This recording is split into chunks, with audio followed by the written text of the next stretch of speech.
Inclinemos nuestros rostros para orar. Padre Celestial, te damos gracias por las múltiples bendiciones que has derramado sobre cada uno de nosotros. Te damos gracias por el privilegio de encontrarnos en este lugar para estudiar tu palabra. Pedimos la conducción de tu Espíritu Santo y te damos gracias por escuchar nuestra oración, pues te lo pedimos en el precioso nombre de tu Hijo, Cristo Jesús. Amén. Quiero extenderle un saludo muy cordial a todos los que han venido a la reunión hoy. Y también quiero saludar a todas las personas que están viendo en diferentes partes del mundo vía satélite. Estamos muy contentos que se hayan unido con nosotros para esta reunión especial. El título de nuestro tema hoy es Un árbol y un día. Y creo que a medida que estudiemos se van a dar cuenta por qué le he puesto ese título a un tema tan importante como el que vamos a estudiar el día de hoy. Cuando examinamos el relato de la creación, hay un hecho que salta de las páginas, y es que Adán y Eva no vieron a Dios crear absolutamente nada. Cuando Dios creó todo lo que está en este mundo, Adán y Eva no estaban. Y es más, cuando Dios creó a Eva, durmió a Adán para que Adán no viera la creación de Eva. Es decir, Adán y Eva no tenían ninguna prueba absoluta de que Dios era el creador, porque no lo habían visto. Es decir, no tenían pruebas científicas ni tenían pruebas empíricas de que Dios era el creador. Tenían que creer que Dios era el creador sencillamente porque Él les dijo que era el creador. Ahora, para probar la fe de ellos en Él como creador, Dios colocó en el huerto una prueba. Es decir, como criaturas, ellos tenían que reconocer a Dios como creador y tenían que pasar la prueba. Y esa prueba fue un árbol que colocó Dios en el huerto. El propósito de ese árbol era probar la confianza de Adán y Eva en Dios como su creador. Es decir, si ellos comían, iban a estar indicando de que ellos no creían que Dios era su creador. Si ellos se abstenían de comer, entonces iban a demostrar que ellos aceptaban a Dios como su creador. Quiero que notemos lo que dice el libro de Génesis sobre ese árbol. Vamos a Génesis, el capítulo 2 y el versículo 16. Génesis, el capítulo 2 y el versículo 16. Y quiero que noten que aquí tenemos en Génesis 2:16 un mandato positivo, primero, con respecto al árbol. Dice allí en el versículo, vamos a leer el versículo 15 para el contexto. Dice: tomó pues Jehová Dios al hombre y le puso en el huerto de Edén para que lo labrara y lo guardase. Versículo 16. Y mandó Jehová Dios al hombre diciendo: de todo árbol del huerto, ¿qué?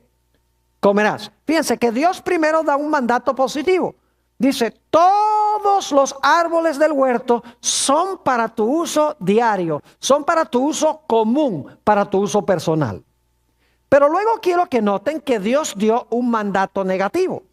En el versículo 17 dice: mas del árbol de la ciencia del bien y del mal no comerás, porque el día que de él comieres, ciertamente morirás.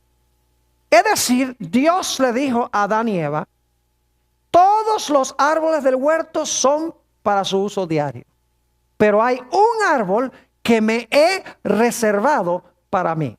Podríamos decir que todos los árboles del huerto eran comunes, pero Dios apartó un árbol especial para él que el hombre no debía usar para sí mismo. Ahora notemos a dónde se encontraba ese árbol. Vayan conmigo a Génesis, el capítulo 3, y vamos a leer los versículos 2 y 3. Viene la serpiente a la mujer, y quiero que noten lo que dice el versículo 2 y 3.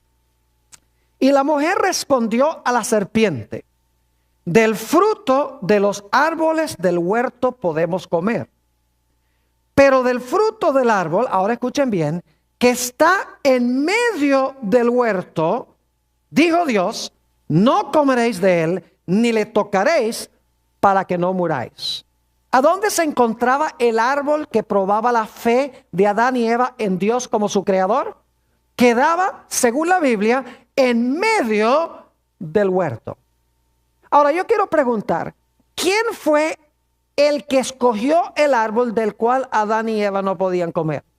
¿Será que Dios le dijo a Adán y Eva, miren, ustedes ven todos esos árboles en el huerto? Pues yo quiero que ustedes me dediquen uno. Escojan ustedes cuál árbol me van a dedicar y de cuál árbol no van a comer. ¿Así fue? Claro que no fue. ¿Quién escogió el árbol del cual no debían comer? Dios lo escogió. Dios dijo, este árbol aquí lo escogí yo, me lo he reservado para mí, no coman de él. Todos los demás sí, son para el uso común de ustedes, pero este árbol no. Es decir, Dios fue el que escogió el árbol, lo especificó y lo apartó. ¿Y creen ustedes que Dios estaba hablando en serio? Claro que estaba hablando en serio.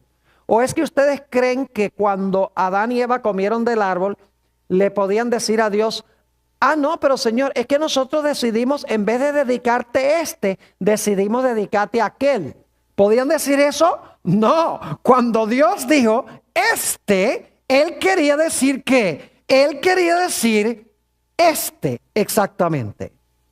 Ahora, otro dato que quiero que noten es que según el relato de Génesis, no se nota ninguna diferencia entre este árbol y los otros árboles del huerto.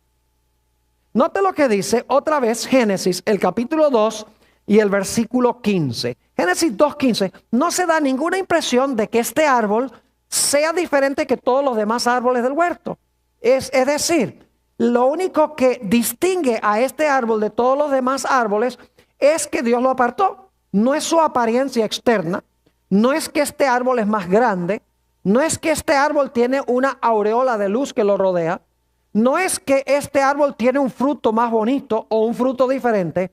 Es decir, el árbol se parece a todos los demás árboles. Lo único que lo distingue es que ese árbol, Dios lo apartó, especificó que ese era reservado para él y que el hombre no debía comer. Noten Génesis 2 nuevamente y el versículo 15. Dice, tomó pues Jehová Dios al hombre y le puso en el huerto de Edén para que lo labrara y lo guardase. Y mandó Jehová Dios al hombre diciendo, de todo árbol del huerto comerás, mas del árbol de la ciencia del bien y del mal no comerás, porque el día que de él comieres, ciertamente morirás. Ninguna evidencia de que este árbol era distinto a cualquier otro árbol. Es decir, este árbol lo escogió Dios arbitrariamente, sin razón alguna, no porque era diferente de los demás árboles, sino sencillamente porque Dios quería probar la fe del hombre para ver si él iba a respetar el árbol de Dios. Ahora yo quiero preguntar, ¿cuántos de los árboles del huerto pertenecían a Dios? Todos, ¿verdad que sí? Note lo que dice el Salmo 24 y el versículo 1. El Salmo 24 y el versículo 1. Todo lo que Dios hizo en la creación era de él. Dice allí en el Salmo 24 y el versículo 1, un versículo muy bien conocido, dice, de Jehová es la tierra y su plenitud, el mundo y los que en él habitan. ¿A quién le pertenece la tierra? A Dios. Entonces yo pregunto, ¿a quién le pertenecían todos los árboles del huerto? Le pertenecían a Dios. Pero yo quiero preguntarles, ¿había un árbol en el huerto que pertenecía en forma especial a Dios? Sí. Aunque todos los árboles del huerto eran de Dios, había un árbol que pertenecía a Dios en sentido que especial, porque estaba apartado para Dios y el hombre no lo podía usar para sí mismo. Ahora, otro punto importante es que si el hombre comía del árbol, iba a estar negando a Dios como su creador. Iba a negar de que Dios es Dios. Note lo que dice Génesis, el capítulo 3 y el versículos el versículo 4 y el versículo 5. Génesis 3 y el versículo 4 y 5. Dice, entonces la serpiente dijo a la mujer, no moriréis. Dios les ha dicho a ustedes que van a morir si comen del árbol. No, no van a morir. E inmediatamente Eva se pregunta y dice, bueno, entonces si no nos vamos a morir al comer del árbol, ¿por qué nos dijo Dios que sí nos íbamos a morir? Y el diablo le tiene la respuesta, versículos 5. Sino que sabe Dios que el día que comáis de él, serán abiertos vuestros ojos y seréis como Dios, sabiendo el bien y el mal. Yo pregunto, si Adán y Eva iban a ser Dios, entonces yo les pregunto, ¿había una distinción entonces entre ellos y Dios? Claro que no, porque si ellos iban a ser Dios como Dios, entonces ya Dios no es supremo, ya Dios no es el creador. ¿Y ellos son qué? Y ellos son criaturas. Es decir, que cuando el diablo le dijo a Eva, tú vas a ser Dios, en realidad el diablo le estaba diciendo, tú no tienes que respetar a Dios como tu creador, porque tú puedes ser igualito que él. Y está insinuando de que Dios en cierta ocasión comió del árbol y cuando comió del árbol se hizo Dios. Y desde ese momento le dijo a la gente, no comas porque te vas a morir. Pero en realidad lo que Dios no quería era que el hombre llegase a ser Dios como él. Es decir, lo que el diablo quería era borrar la distinción entre la criatura y su ¿qué? Y su creador. Quería que el hombre negara a su creador. Ahora, obviamente la Biblia dice que Adán y Eva comieron del árbol de la ciencia del bien y del mal. Y según vimos en un tema anterior, en Génesis el capítulo 3 y el versículo 13, nos dice que Eva se quejó ante Dios diciéndole que la serpiente la engañó. Ahora, es muy importante repasar dos puntos claves en cuanto al engaño. En primer lugar, para que algo engañe a una persona, tiene que parecerse mucho a la verdad. Es decir, las mentiras que más engañan son aquellas que se parecen más a la verdad. En segundo lugar, el engaño o la falsificación viene después de lo genuino o de lo verdadero. ¿Me están entendiendo lo que estoy diciendo? Es decir, lo falso viene después de lo genuino en tiempo. Y para que la gente pueda aceptar lo falso como si fuera verdadero, lo falso tiene que parecerse lo más posible ¿a qué? Lo más posible a lo verdadero. Ahora yo pregunto, ¿cuál era la pena que se iba a ejecutar si Adán y Eva comían del árbol? ¿Qué es lo que había dicho Dios? En el versículo 17 Dios dijo, el día que de él comieres, ciertamente que, ciertamente morirás. Así que hemos estudiado en cuanto al árbol de la ciencia del bien y del mal. Vamos a repasar lo que hemos estudiado porque es muy importante. En primer lugar, Adán y Eva no tenían ninguna prueba de que Dios era su creador. Tenían que aceptarlo por fe. En segundo lugar, Dios dio un mandato positivo. Pueden comer de todos los árboles del huerto, son para su uso personal. Encontramos también que Dios dijo, pero hay un árbol del cual no pueden comer. Ese me lo he reservado para mí. Ese ustedes no pueden participar de él. Encontramos que ese árbol estaba ¿a dónde? En medio del huerto, en el medio del huerto. Hemos visto que ese árbol lo escogió Dios. No era diferente que todos los demás árboles. Era muy parecido a los demás. Lo que lo distinguía era que Dios lo había apartado para sí de todos los demás árboles. Hemos notado que Dios era el dueño de todos los árboles del huerto, pero era dueño de ese árbol en forma ¿qué? En forma especial. Y hemos visto que comer del árbol iba a significar que el hombre quería hacerse Dios y ya no se quería reconocer como criatura, ni quería reconocer que Dios era su creador. Y nos hemos dado cuenta que para que algo engañe, tiene que parecerse lo más posible a la verdad y que la falsificación siempre viene después de lo genuino. Y finalmente nos dimos cuenta que la pena o la penalidad por comer del árbol iba a ser ¿qué cosa? La muerte. Ahora yo quiero preguntarles, vamos a hablar ahora del día. Ya hemos hablado del árbol, ahora vamos a hablar del día. Yo vi a algunos de ustedes sonriendo a medida que yo iba trazando esta primera parte del tema, porque yo creo que muchos de ustedes saben para dónde vamos nosotros con esto. Porque el día se parece al árbol en muchos sentidos. Ahora yo quiero preguntarles, ¿tenemos nosotros hoy alguna prueba de que Dios sea el creador? ¿Tenemos más pruebas hoy que lo que tenían Adán y Eva? ¿Sí? ¿Cuáles son? ¿Ustedes vieron la creación? ¿Ustedes vieron a Dios crear algo? No. Entonces, ¿tenemos alguna prueba nosotros hoy de que Dios fue el creador más que Adán y Eva? Claro que no. Porque nosotros no estuvimos allí. ¿Verdad que sí?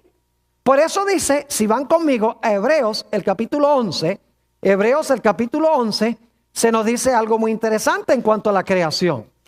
Dice allí, en Hebreos 11 y el versículo 3, por la fe entendemos haber sido constituido el universo por la palabra de Dios, de modo que lo que se ve fue hecho de lo que no se veía. Pregunta, ¿todavía hoy tenemos que confiar por fe que Dios fue el creador? ¿Tenemos que aceptarlo porque Él lo dice en su palabra?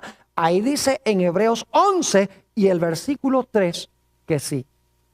Ahora yo pregunto, ¿será que Dios hoy nos ha dado una prueba para ver si nosotros en realidad lo aceptamos a Él como creador? Vayan conmigo al libro de Éxodo, el capítulo 20. Éxodo, el capítulo 20, al cuarto mandamiento de la santa ley de Dios. Y vamos a empezar leyendo en el versículo 8. Éxodo 20 y el versículo 8. Dice, acuérdate del día de reposo para santificarlo. 6 días trabajarás y harás toda tu obra. Pregunta, ¿es ese un mandato positivo? Claro que sí.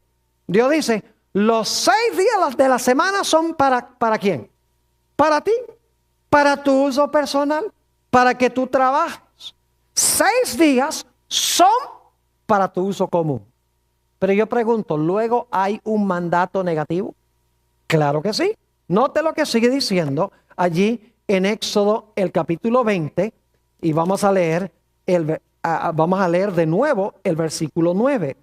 Dice, 6 días trabajarás y harás toda tu obra. Mas el séptimo día es reposo para Jehová tu Dios. No hagas en él obra alguna, tú, ni tu hijo, ni tu hija, ni tu siervo, ni tu criada, ni tu bestia, ni tu extranjero que está dentro de tus puertas. Pregunto, ¿es ese un mandato negativo? Claro que sí. Dios dice, 6 días son para tu uso personal, pero el séptimo día yo lo he apartado. No es para usarlo tú, sino lo he reservado ¿para quién? Lo he reservado para mí. Ahora yo pregunto, ¿a dónde se encuentra el cuarto mandamiento en la santa ley de Dios? Se encuentra en todo el centro de la santa ley. Es más, en hebreo, si ustedes cuentan el número de palabras antes del cuarto mandamiento y el número de palabras después del cuarto mandamiento, hay la misma cantidad de palabras antes y después en hebreo. Es decir, el mandamiento del sábado se encuentra en todo el centro de la santa ley de Dios. ¿A dónde se encontraba el árbol? En el medio del huerto. ¿Dios dio un mandato positivo en cuanto al árbol? Sí, todos los árboles del huerto son para tu consumo personal, pero me he reservado este. Dios dice, todos los días, los 6 días son para tu uso personal, pero me he reservado este. Y en realidad, como el árbol estaba en el centro, de la misma manera, el día sábado está en el centro mismo de la santa ley de Dios. No solamente, mis queridos amigos, tenemos nosotros que mirar el sábado como en el centro de la ley, contando el número de palabras antes y después, sino que la ley de Dios fue dada en una época cuando se escribían leyes de esa forma, como se halla en Éxodo el capítulo 20. Se han hecho excavaciones arqueológicas allá en Canaán, a donde el pueblo de Israel finalmente se estableció.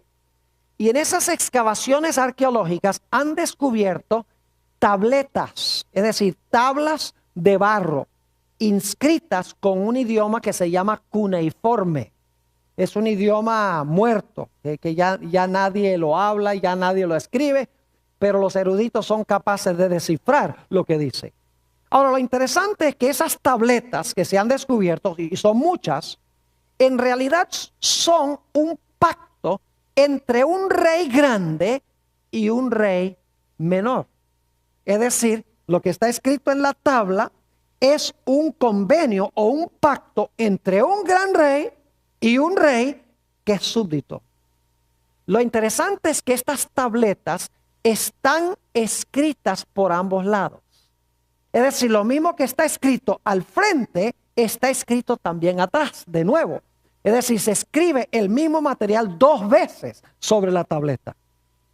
Y es interesante notar, si ustedes miran la parte de adelante de la tableta, van a descubrir que en todo el centro, cuando la tabla estaba suave, porque la tabla es de barro, cuando estaba suave, el que estaba haciendo el pacto tomó su sello, el sello de su reino, y lo imprimió en el barro mojado, y el sello quedó en todo el centro de la tableta.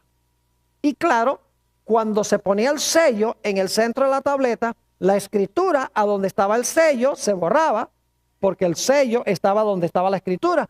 Por esa razón es que ellos volvían a escribir el mismo documento en la parte de atrás, porque así el sello le daba autenticidad y por detrás entonces podían leer todo el pacto completo.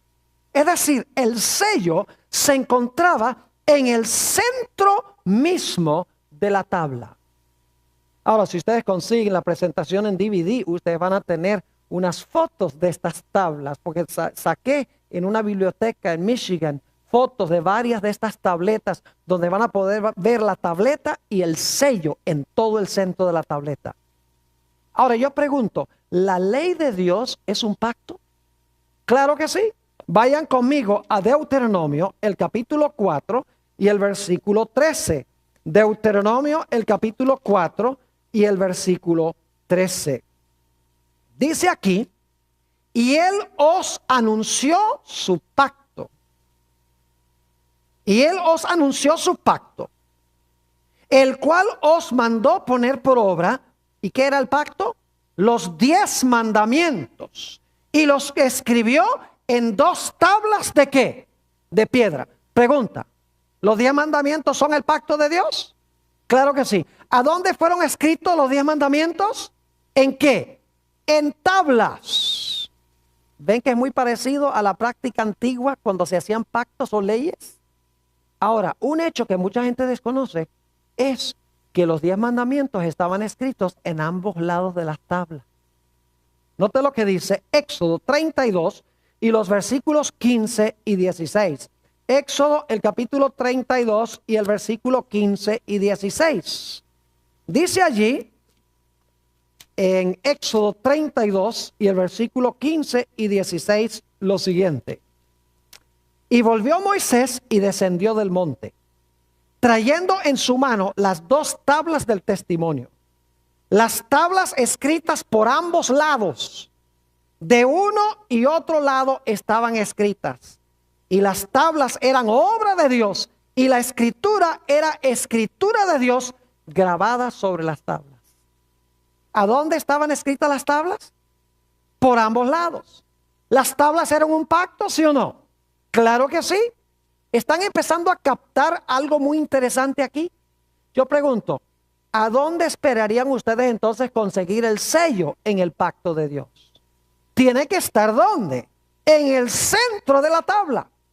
¿Y qué está en el centro de la ley de Dios? El Santo Sábado. Es decir, Dios usa la arqueología para iluminar las páginas de la Biblia.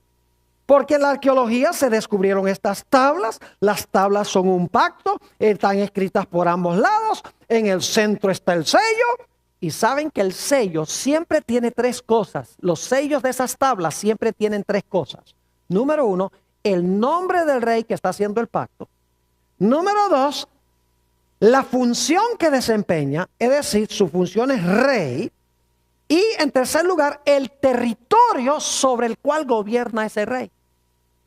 Y cuando vamos al cuarto mandamiento de la ley de Dios, encontramos que es el único mandamiento de la ley de Dios que tiene esas tres cosas. En primer lugar, se da el nombre Jehová. En segundo lugar, se da el territorio sobre el cual gobierna. Dice cielo, tierra, mar y todo lo que en ellos hay. Y luego se da su oficio. El oficio de él es creador del cielo y la tierra. Es decir, que la arqueología nos demuestra que debemos buscar el sello de Dios en el centro mismo de la santa ley de Dios. Ahora yo pregunto, ¿quién escogió el día de reposo y se lo dio al hombre? Dios le dijo al hombre, mira, aquí tienes 7 días. Yo quiero que tú me dediques uno. Escoge tú cuál. ¿Así fue que hizo Dios? No. ¿Especificó Dios cuál día? ¿Cuál dijo que era? El séptimo. No dice, mira, ahí hay 7, escoge y dedícame uno. Uno de los 7. No. Él escogió el día. Él dijo, el séptimo. Al igual que escogió el árbol. Y dijo, este árbol. Yo pregunto, ¿creen ustedes que Dios habla en serio cuando dice que es el séptimo día sábado, o que le podemos ofrecer a Dios cualquier día? Bueno, si le podemos ofrecer a Dios cualquier día, entonces Adán y Eva podrían haberle ofrecido a Dios cualquier árbol. Ahora, noten lo que dice Génesis 2. Lo leímos ya, pero leámoslo de nuevo. Génesis, el capítulo 2 y el versículo 2 y 3. Yo creo que no hay forma más clara de expresar esto. Dice en el versículo 2, y acabó Dios en el día séptimo la obra que hizo, y reposó el día séptimo de toda la obra que hizo, y bendijo Dios al día séptimo. Me da la impresión de que Dios quiere que sepamos que es el séptimo, ¿no? Dice, y bendijo Dios al día séptimo, y lo santificó, porque en él reposó de toda la obra que había hecho en la creación. Lo santificó significa que lo separó como un día especial, como un día santo. Ahora yo pregunto, ¿el sábado se parece externamente a todos los días? ¿Cuántas horas tiene el sábado? ¿Y el lunes? ¿Y el miércoles? ¿Y el viernes? ¿Todos tienen 24 horas? Claro que sí. Entonces el sábado es igualito que los demás días porque tienen la misma cantidad de horas. Yo pregunto, ¿el sol se levanta y se oculta el sábado como todos los demás días? Claro que sí. ¿Usted se levanta y se acuesta el sábado como todos los demás días? Claro que sí. ¿El sábado es un número en el calendario como cualquier otro día? Claro que sí. Entonces el sábado es igualito a todos los demás días. Sí y no. Yo pregunto, ¿el árbol de la ciencia del bien y el mal se parecía a todos los demás árboles? Claro que sí. ¿Qué era lo que lo distinguía? El hecho de que Dios lo apartó. El sábado se parece a todos los demás días. ¿Pero qué lo distingue de los demás días? El hecho de que Dios, ¿qué? De que Dios lo apartó como un día especial, como un día santo. Ahora yo pregunto, ¿cuántos de los días son de Dios? ¿Cuántos? Porque ustedes escuchan gente que dice, yo creo que todos los días son de Dios. ¿Han oído eso alguna vez? Y ¿saben que lo que yo les digo? Le digo, aleluya, amén. Todos los días son de Dios, pero no todos los días son santos. Todos los días son de Dios porque Dios los hizo. Pero hay un día que Dios apartó como especialmente santo. Al igual que todos los árboles del huerto se parecían. Y Dios apartó uno de los demás. De la misma manera, todos los días se parecen, pero Dios apartó un día como especial. Es decir, todos los días son de Dios, pero solo uno de los días es santo. Al igual que todo el dinero es de Dios, pero el diezmo es santo. Todos los edificios son de Dios, pero el templo es santo. Es decir, todo lo que hay en el mundo fue hecho por Dios, pertenece a Dios, pero hay un día especial que Él apartó. Ahora yo pregunto, ¿cuál es el propósito del sábado? ¿Recuerdan que el propósito del árbol era probar la fe de Adán y Eva para ver si ellos aceptaban a Dios como el único verdadero Dios y el creador de ellos? Ahora vamos a ver si el sábado es lo mismo. Vayan conmigo otra vez a Éxodo, el capítulo 20, y vamos a leer el versículo 11, la conclusión del mandamiento del sábado. Da la razón por la cual Dios nos mandó a guardar el sábado. Dice allí en el versículo 11, porque en 6 días hizo Jehová los cielos y la tierra, el mar y todas las cosas que en ellos hay, y reposó en el 7º día. Por tanto Jehová bendijo el día de reposo y lo santificó. ¿Por qué es que Dios mandó que guardáramos el sábado? Para que nosotros reconozcamos que Él es el creador del cielo, la tierra y todas las cosas que en ellos hay, y que nosotros somos sus criaturas, que Él es el gran Dios y que nosotros somos su creación. Yo pregunto, ¿era ese el mismo propósito del árbol de la ciencia del bien y del mal al comienzo? Claro que sí. Es decir, al comienzo Dios probó a Adán y Eva con un árbol. Luego, después en la historia, Dios prueba a la raza humana con un ¿qué? Con un día, para ver si le obedecemos. Yo pregunto, cuando Adán y Eva comieron del árbol y desobedecieron a Dios, ¿tomó bien en serio Dios ese asunto? Claro que sí.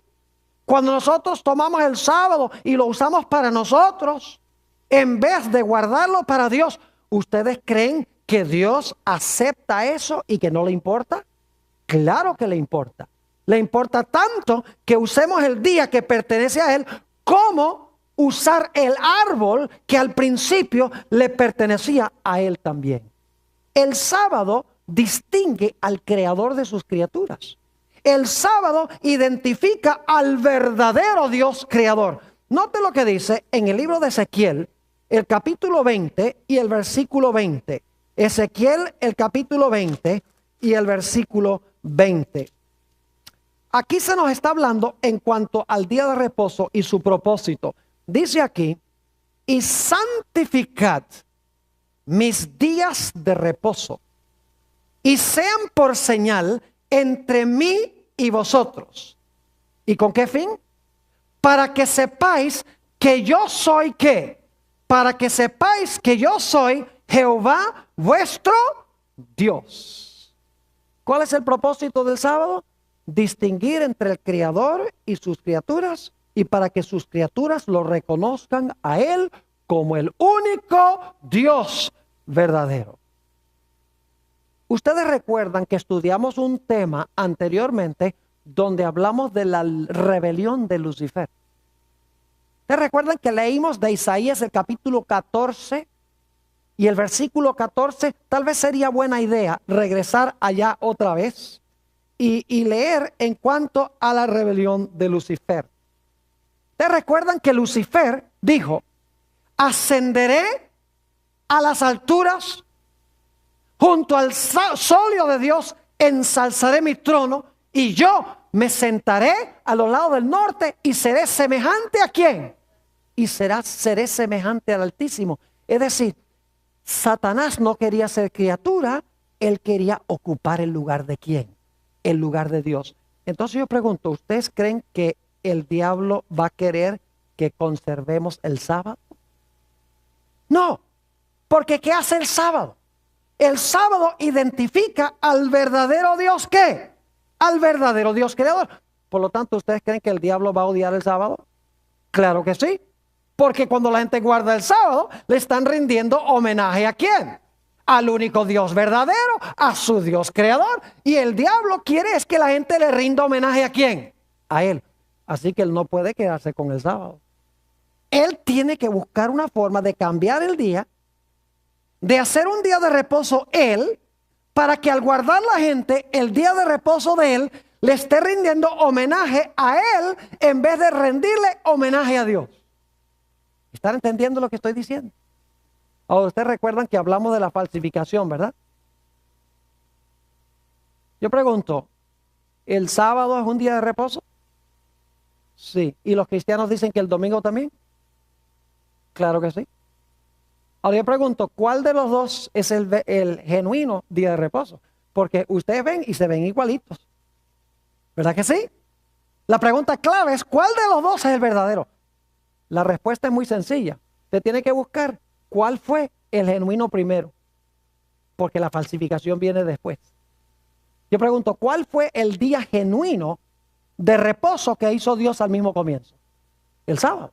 Lo dice en Génesis. ¿Creen ustedes que más adelante en la historia Satanás va a implementar una falsificación? Claro que sí.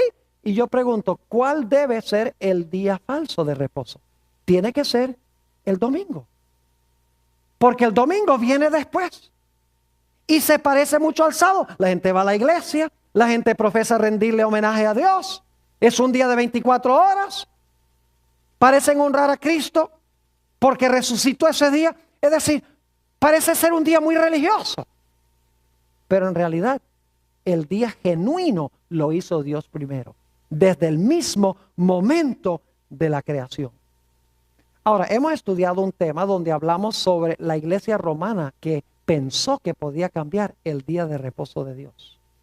¿Saben ustedes por qué la iglesia romana pensó que era necesario cambiar el día de reposo? Escuchen bien, les voy a mencionar algo muy importante ahora. Leímos varias citas a donde los obispos de Roma, los papas, a través de los 1260 años, profesaban que ellos eran Dios en la tierra. ¿Ustedes recuerdan esas citas que leímos? Que decían los obispos de Roma, los papas decían que nosotros ocupamos el lugar de Dios en la tierra. Ahora yo pregunto, ¿podrían ellos conservar el sábado y la gente creer lo que estaban diciendo? No. Porque al guardar el sábado decía que el sábado dice que hay un solo Dios verdadero, el que está en el cielo. Entonces, ¿cómo es que tú dices que eres Dios y que hay que guardar el sábado? Porque el sábado me demuestra que hay uno solo verdadero, que es el que está allá.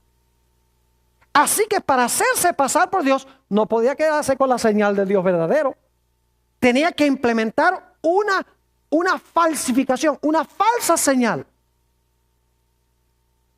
que fuera señal de Él, en vez de apuntar al Creador, al Dios verdadero. Y por lo tanto dice en Daniel 7:25 que el cuerno pequeño pensó que podía cambiar inclusive ¿qué cosa?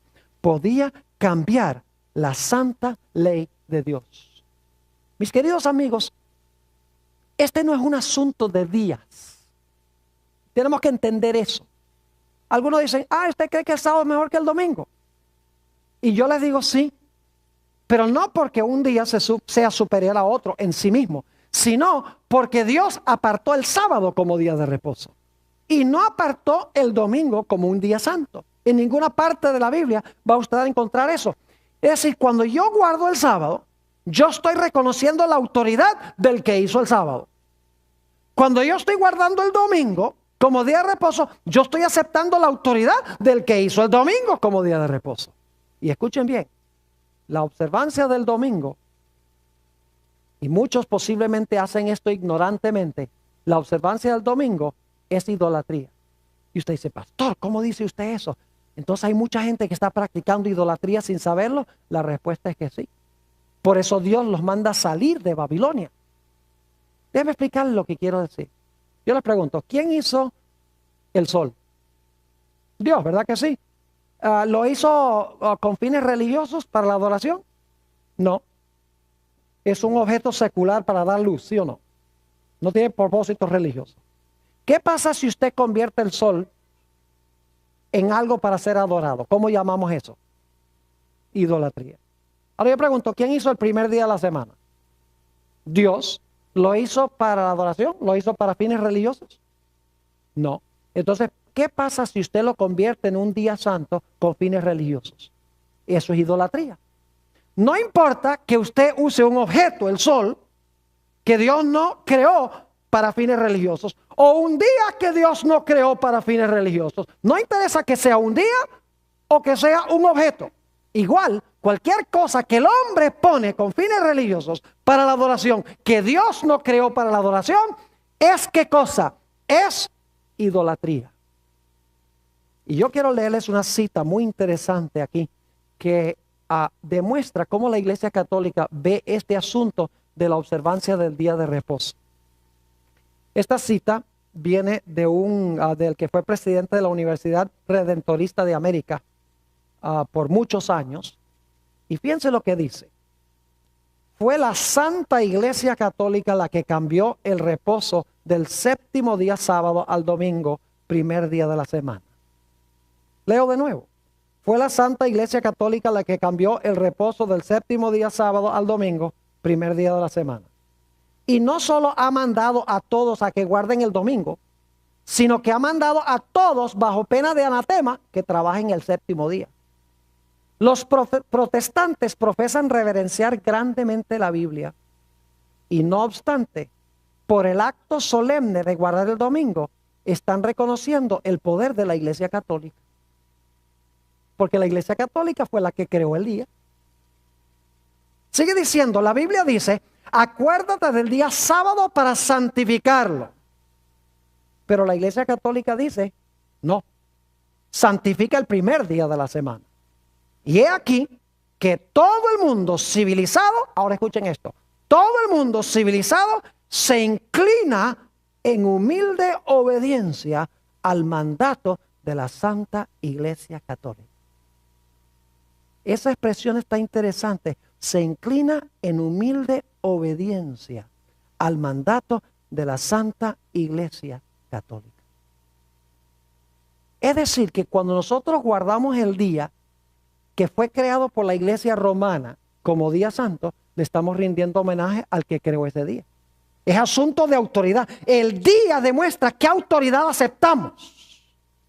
Cuando yo guardo el sábado, el día que Dios apartó y santificó, entonces yo estoy aceptando la autoridad o el individuo que hizo ese día como día de reposo. No es cuestión de días, sino qué autoridad acepto. Y la Biblia enseña que en los últimos días, mis queridos amigos, esta va a ser la gran prueba de la raza humana. La gran prueba va a ser si guardamos el sábado, día santo de Dios, aceptando su autoridad, o si guardamos el domingo, día creado por la bestia o por el cuerno pequeño, aceptando su autoridad. Es decir, al final de la historia, Dios nos va a probar con un día como originalmente probó a Adán y Eva con un árbol. Ahora permítame contarles un par de historias bíblicas sobre este punto. ¿Les está quedando claro este punto? Ahora escuchen bien. Hay una historia en la Biblia muy interesante, la historia de Nadab y Abiú. Eran hijos de Aarón, el sumo sacerdote. Dios había llovido fuego del cielo sobre el altar. Ustedes pueden leer esta historia en Levítico, el capítulo 10. Solamente se las voy a contar. Dios había llovido sobre el altar fuego.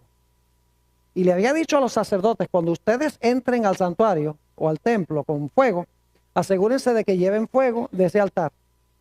Porque ese fuego santo, ese lo lloví yo del cielo, ese fuego santo. No me lleven otro fuego. No me lleven el fuego con que cocina. No me lleven cualquier otro fuego. No me prendan un fósforo, aunque probablemente no había fósforos en ese tiempo. No vayan con una vela. Porque el fuego que yo vi hoy es santo. Presénteme fuego santo. Pero la Biblia dice que Nadab y Abiú, los hijos de Aarón, bebieron mucho vino. Lo encuentran ahí en Levítico 10. Y por lo tanto dice allí que no pudieron distinguir entre lo santo y lo común. Y por lo tanto dice que fueron y buscaron fuego extraño. Eso significa que buscaron fuego común y corriente. El fuego de todos los días. Es decir, como todos los árboles del huerto eran para consumo general. Como todos los 6 días de trabajo son para uso personal. ¿Ve? El árbol era santo. El día era santo. Y el fuego era santo. Porque Dios lo había apartado. Así que bajo la influencia del vino, dice que ellos metieron en el santuario fuego extraño. Le presentaron a Dios fuego común como si fuera santo. Y claro, Dios dijo, oh muchachos, ustedes sí son buena gente. A mí no me importa en realidad qué fuego me ofrezcan. Con tal que tengan sinceridad de corazón, yo les recibo fuego porque fuego es fuego. ¿Así fue? ¿O no? Dios se ofendió. Dice allí que salió fuego de la presencia de Dios y consumió a Nadab y Abiú en el acto. ¿Por qué? Porque tomaron fuego común y se lo presentaron a Dios como si fuera ¿qué? Santo. ¿Cómo creen ustedes que se siente Dios cuando nosotros tomamos un día común de trabajo, como es el domingo, el primer día de la semana? Porque Dios dijo, 6 días trabajarás, el séptimo es santo. ¿Cómo creen ustedes que Dios se siente cuando yo tomo el primer día de la semana, que es día de trabajo según Dios, es un día común, no es un día santo, y que yo se lo presento a Dios como si fuera santo? ¿Es el mismo principio? Claro que sí. ¿O es que ustedes creen que Dios ha cambiado? Antes a Dios le importaba y ahora no. Dice, antes a mí me importaba mucho que me ofrecieran lo que yo he dicho, los santos. Pero hoy en día a mí ya no me interesa eso. Oh, Dios sí le interesa. Mire, si Dios acepta un día común de trabajo como santo, cuando no ha sido santificado, entonces Dios va a tener que pedirle perdón a Nadab y Abiú. Porque eso es precisamente lo que hicieron ellos. Hay otra historia en la Biblia donde se nos dice que Belsasar, y esto se encuentra en Daniel, el capítulo 5, el rey Belsasar, rey de Babilonia, quien sabía toda la historia de Babilonia, cómo Dios había obrado en la vida de Nabucodonosor, su abuelo, cómo Nabucodonosor se había vuelto loco por 7 años. Dios lo volvió vegetariano porque le tocó salir a comer hierba como un animal.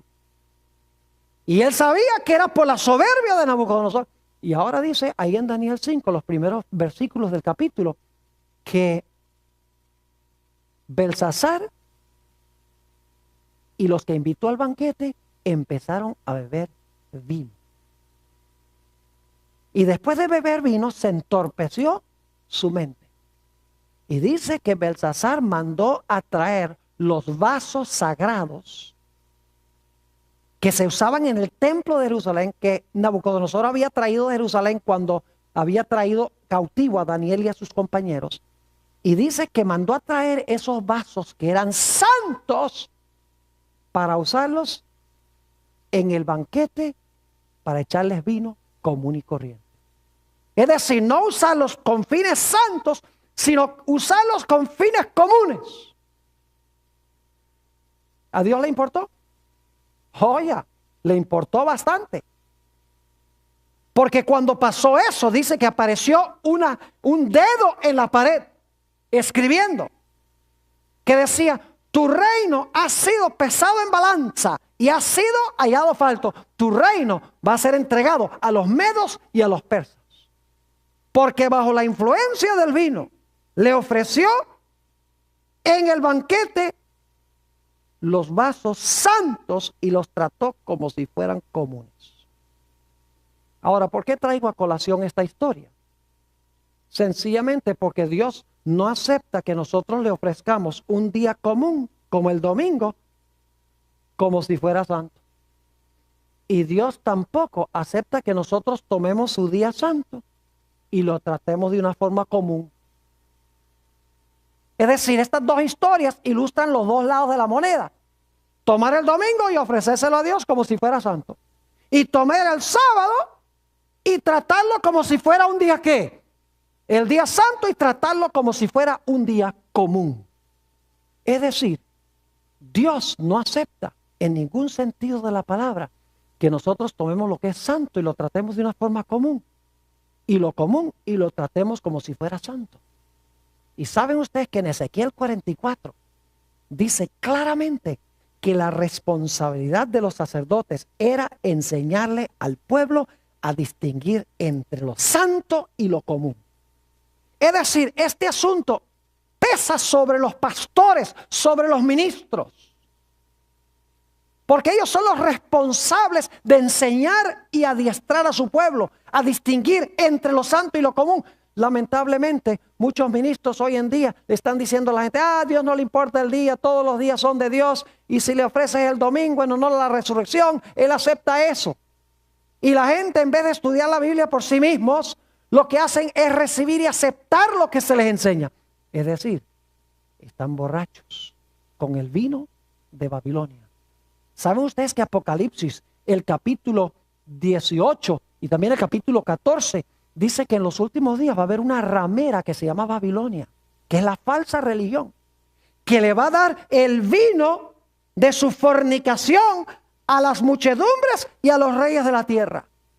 Ya no es vino de una botella, sino que representa falsas enseñanzas o falsas doctrinas que van a entorpecer el pensamiento de la gente y no va a permitir que ellos distingan entre un día santo y un día común. Mis queridos amigos y hermanos, el libro de Apocalipsis, cuando habla del sello de Dios, está hablando del sábado. Lo hemos visto porque el sello se encontraba en el centro de la tabla. Ahora, si el sello de Dios es un día de reposo, el genuino, el sábado, yo pregunto entonces, ¿qué debe ser la marca de la bestia? Debe ser un día contrario. Debe ser el cambio en la ley que hizo el cuerno pequeño. Permítame leerles un par de citas aquí de la misma Iglesia Católica sobre la marca de autoridad de su iglesia. Esta cita es de C.F. Thomas, quien fue canciller por muchos años del cardenal Jaime Gibbons, que fue cardenal de en la ciudad de Baltimore. Dijo esto: claro que la Iglesia Católica afirma que el cambio fue acto suyo. Y este acto constituye una marca de su poder eclesiástico y su autoridad en asuntos religiosos. El cambio de día es una ¿qué? Es una marca, según dice él. En una revista que se llama The Catholic Record, septiembre 1, 1923, dice esto, el autor católico: el domingo es nuestra marca de autoridad. Es el uso de la palabra marca. Es la marca de nuestra autoridad. La iglesia está por encima de la Biblia. Y este cambio de la observancia del sábado es una prueba de tal hecho.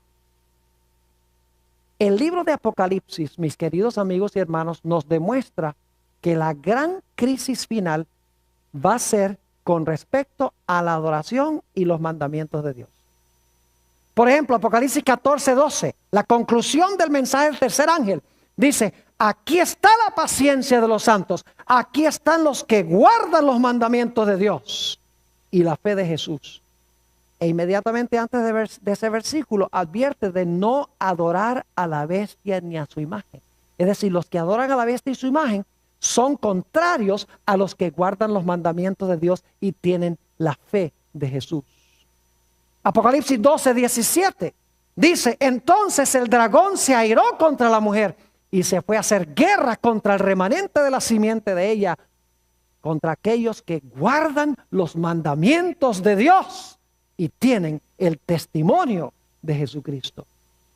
El mensaje del primer ángel de Apocalipsis 14:6 y 7 es claro. Apocalipsis 14 y el versículo 6 y 7. Estos son los últimos mensajes de Dios al mundo. Fíjense lo que dice allí. Y vi volar por el medio del cielo a otro ángel que tenía el evangelio eterno para predicarlo a los moradores de la tierra, a toda nación, tribu, lengua y pueblo, diciendo a gran voz: temed a Dios y dadle gloria, porque la hora de su juicio ha llegado. Y ahora escuchen: y adorad a aquel que hizo el cielo y la tierra, el mar y las fuentes de las aguas. ¿Qué nos dice Dios en el último mensaje al mundo? Que hay que adorar ¿a quién? Al Creador. Y fíjense que esto es una cita que viene del cuarto mandamiento de Éxodo 20 que leímos. Y la razón por la cual Dios dice esto es porque en los últimos días la gente no va a estar adorando al Creador en su santo día. Usted no puede hablar de adorar al Creador sin hablar del sábado, porque el sábado es la señal del Creador. ¿Cómo puede usted decir yo estoy honrando al Creador porque guardo el domingo? El domingo no es la señal del Creador. El sábado es la señal del Creador. La Biblia dice que la gran prueba final va a ser con respecto al sello de Dios y la marca de la bestia, los mandamientos de Dios y los mandamientos de los hombres. El cambio en la ley de Dios por el cuerno pequeño y la ley de Dios como se haya escrita en la santa palabra del Señor. Ahora, alguna persona podría decir: bueno, Pastor Bohr, esto ha sido un tema bastante fuerte, directo. Es verdad. Yo quiero que ustedes no piensen que es que Dios nos impone el sábado y dice: tienes que guardar el sábado. El punto clave es que si nosotros amamos a Dios, vamos a aceptar su autoridad. Y vamos a hacer lo que Él dice. Si Dios dice sábado, vamos a guardar el sábado. Si Dios dice, ofrece este fuego santo, vamos a ofrecer este fuego santo. Si Dios dice, devuelve el diezmo que es santo, voy a devolver el diezmo que es santo. No porque estoy obligado o porque le tengo miedo o porque me va a castigar si no lo hago, sino sencillamente porque amo a Dios y cuando le amo estoy dispuesto de aceptar su autoridad y hacer lo que Él diga. Es decir, obedecer a Dios en los últimos días es cuestión de amor. Sencillamente reconocerlo como nuestro Padre y hacer lo que Él dice, aunque se desplomen los cielos. Aun cuando venga la prueba, se imponga la marca de la bestia y no se pueda comprar ni vender y se dé un decreto de muerte contra aquellos que tengan el sello de Dios y rehúsen la marca de la bestia, el pueblo de Dios va a decir, yo no me doblego, prefiero no comprar ni vender, prefiero morir.